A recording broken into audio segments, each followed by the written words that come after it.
Coach, you wrapped up the first weekend of conference play, the first whole weekend, 3 games already under your belt. Just talk about that week and how you think things went. It would have been nice to get 3 since we started at home and we're going to have our last month on the road. Yeah. So, when you start looking at the schedule, those early home games are very important. Having said that, it was nice to get 2 of the 3.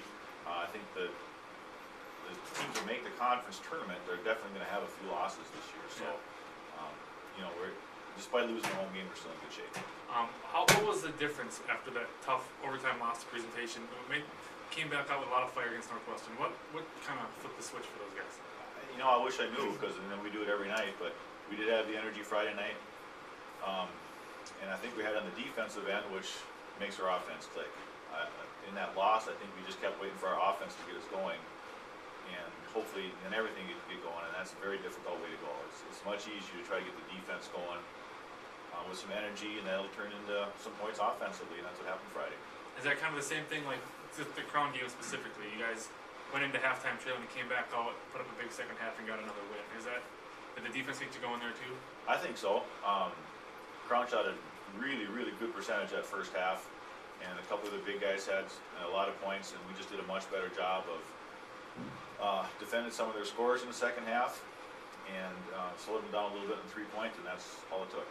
Good. Now looking forward, we got Bethany and Martin Luther this weekend. Up first is Bethany on Friday night. They're sitting in 3-0 alone on the top of the conference. What are you looking at going into that game?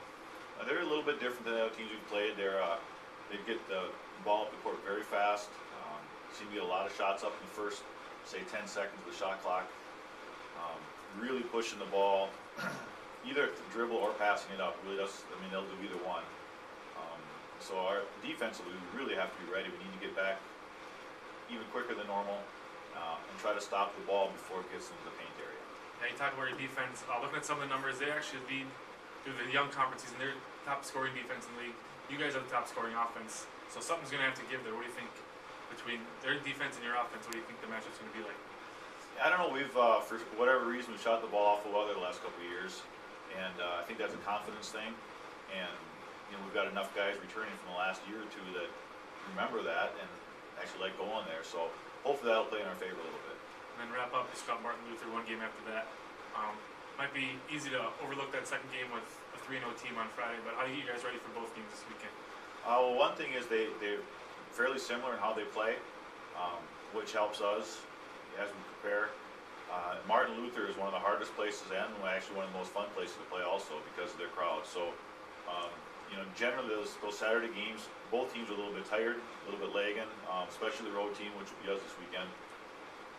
But even a Martin Luther crowd will tend to get both teams going, and hopefully can feed off that energy a little bit. All right, thanks. Good luck this weekend. Good, thank you very much.